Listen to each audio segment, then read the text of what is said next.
Hello, আসসালামু আলাইকুম everyone. সবাই কেমন আছেন? নিশ্চয়ই সবাই ভালো আছেন। আলহামদুলিল্লাহ, আমিও ভালো আছি। তো আজকে কিন্তু আরেকটি নতুন কাজ নিয়ে আপনাদের মাঝে হাজির হয়েছি। আজকে ছবি আঁকাবো কালার পেন্সিলের সাহায্যে, ছোট ছোট 3টি ছবি। তো এইদিকে আমার হাতে স্কেল ছিল না, ফ্রি হ্যান্ডও দাগগুলো দেওয়া যেত, কিন্তু একটু বাঁকা হবে বলে আমি কি করেছি, আমি পেন্সিলের সাহায্য নিয়েছি। তো প্রথমে আমি কি করেছি, পেন্সিলের সাহায্যে আগে 3টি ছবি ভালোভাবে এঁকে নিয়েছি। সো ভিউয়ার্স, আমি এই 3টি ছবি কিভাবে ড্রয়িং করছি এবং কিভাবে কালার করব সেটি আপনাদের মাঝে শেয়ার করছি। আপনারা সাথে থেকে দেখতে থাকুন। এবং জীবন কি, এই নিয়ে আমি একটি ছোট্ট গল্প বলেছিলাম এবং সেই গল্পটি আপনাদের মাঝে শেয়ার করছি। তো সাথে থাকুন, চলুন গল্পটি শুরু করা যাক। গল্পে একজন শিক্ষক তার ক্লাসরুমে পড়াচ্ছেন। তিনি একটা খালি বয়াম টেবিলের উপরে রাখলেন, তারপর তার ভেতরে ঢুকালেন কতগুলো বড় বড় পাথরের টুকরো। আর এই বড় বড় পাথরের টুকরোতেই বয়ামটি ভরে গেল। তিনি বললেন, ছাত্ররা দেখো তো, আর কোনো পাথর খণ্ড এখানে ঢুকবে কিনা?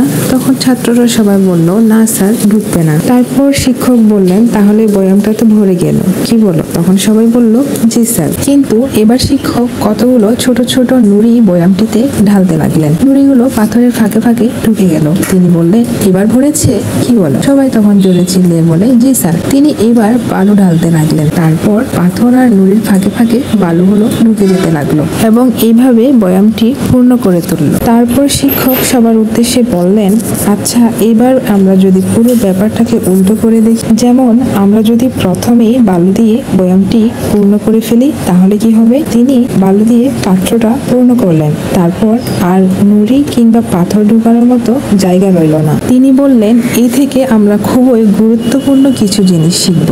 এই যে পাত্রটা দেখছো, এটা হলো আমাদের জীবন। এই যে বড় বড় পাথর খণ্ডগুলো হলো আমাদের জীবনের সবচেয়ে গুরুত্বপূর্ণ জিনিস। সেটি হলো আমাদের পরিবার, মা বাবা, ভাই বোন, স্বামী স্ত্রী, সন্তান, আমাদের স্বাস্থ্য, আমাদের শিক্ষা। আর ছোট ছোট নুড়িগুলো হলো আমাদের বিষয় সম্পত্তি, আমাদের গাড়ি বাড়ি, আমাদের টেলিভিশন, আমাদের টেলিফোন, আমাদের বাগান। আর বালুগুলো হলো আমাদের বাকি সবকিছু, আমাদের জীবনে আর যা যা করতে হয় সেই সবকিছু।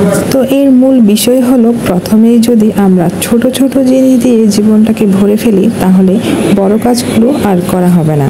কাজেই সবসময় পরিবারকে সময় দিতে হবে, বাবা মায়ের যত্ন নিতে হবে, নিজের স্বাস্থ্যের দিকে খেয়াল রাখতে হবে, লেখাপড়া করতে হবে, তারপর গাড়ি বাড়ি, কম্পিউটার, টেলিফোন, এই সব কিছুর দিকে নজর দিতে হবে। তো গল্পের মূল শিক্ষণীয় বিষয়টি শিক্ষক বলার পর হঠাৎ করে এক ছেলে দাঁড়িয়ে বলল, স্যার, বয়ামটি কিন্তু এখনো ভরেনি। তারপর ছাত্রটি বলল, আপনি যদি এর মধ্যে পানি ঢালেন তাহলে কিন্তু পাত্রটি ভরে যাবে। তখন শিক্ষক বললেন, ঠিক তাই বলেছ। তিনি পাথরখণ্ড, নুড়ি আর বালু ভরা পাত্রটিতে 1 কাপ কফি ঢাললেন।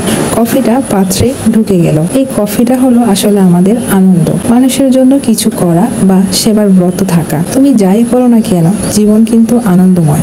মানুষের জন্য, মানবতার জন্য সর্বদাই কিছু না কিছু করার সময় যদি তুমি বের করতে পারো, তাহলে আমাদের জীবন কিন্তু অনেক আনন্দের হয়ে উঠবে। মানুষের উপকারে আসতে পারবো, আর তাতেই জীবনের আনন্দ খুঁজে পাবে।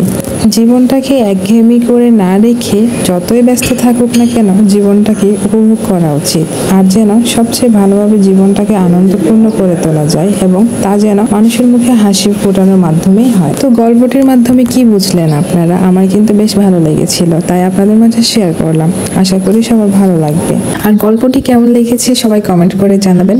সো ভিউয়ার্স, দেখতে পাচ্ছেন আমি গল্পটি বলতে বলতে এর মধ্যে কিন্তু আমি কাজও করছি। আর এর মধ্যে কিন্তু আমি একটা ছবি কমপ্লিট করে ফেলেছি এবং আরেকটি করছি। তো আমি কিন্তু আজকে 3টি ছবি কালার পেন্সিলের মাধ্যমে আঁকছি। তো অনেকদিন ধরেই কালার পেন্সিল গুলো পড়েছিল, পরে চিন্তা করলাম কি করা যায়, এই দিয়ে কিছু কাজ করা যায়। তারপর আমি এই যে ছোট 3টি ছবি আঁকা শুরু করলাম এবং হাতের প্র্যাকটিস চালালাম এই পেন্সিল গুলো দিয়ে। তো এইখানে আমি 3টি ছবি 3 ক্যাটাগরির এঁকেছি এবং এই 3টি ছবি হচ্ছে মন গড়া ছবি। আমার মাথায় যেটা এসেছে আমি সেটাই এঁকেছি। মূলত আমার হাতের প্র্যাকটিস চালানোর জন্য আমি কিন্তু এই ছবিগুলো এঁকেছিলাম। আর আমার কিন্তু কালার পেন্সিলে কালার করতে প্রচুর পরিমাণ বিরক্ত লাগে, কারণ এইগুলোতে কিন্তু ভালোভাবে যদি কালার পেন্সিল দিয়ে ছবি আঁকতে যায় তাহলে কিন্তু প্রচুর সময়ের প্রয়োজন, আর যে সময় আর ধৈর্য আমার এখন কিন্তু বর্তমানে নেই। তবে ছবি আঁকার মধ্যে সবচেয়ে বেশি প্রথম গুরুত্ব দেওয়া উচিত আসলে ড্রয়িং এ। যে ব্যক্তি ড্রয়িং এ বা স্কেচে বেশি ফোকাস করবে তার কিন্তু ড্রয়িং এ সে বেশ ভালো করবে। কারণ ড্রয়িং যদি সুন্দরভাবে করতে পারে তাহলে কালারটা মোটামুটি যেমনই হোক না কেন ছবিটা কিন্তু অসাধারণ হয়ে ওঠে। আর কালারও যে অনেক বেশি ভালো পারে সেক্ষেত্রেও কিন্তু ছবিটা ভালো হয়, কিন্তু ড্রয়িংটার কারণে গিয়ে ছবিটা অনেক সময় কিছু একটা মিসিং সেটা বোঝাই যায়। বাচ্চাদের ছবি আঁকা শেখাতে গিয়ে কিন্তু যেটা আমি রিয়েলাইজ করলাম সেটা হলো যে বাচ্চারা কালার পেন্সিলে ছবি আঁকতে বেশ স্বাচ্ছন্দ্য বোধ করে না, কারণ তাদের হাতে ব্যথা হয়ে যায় যখন পুরো ছবিটা কমপ্লিট করতে হয়।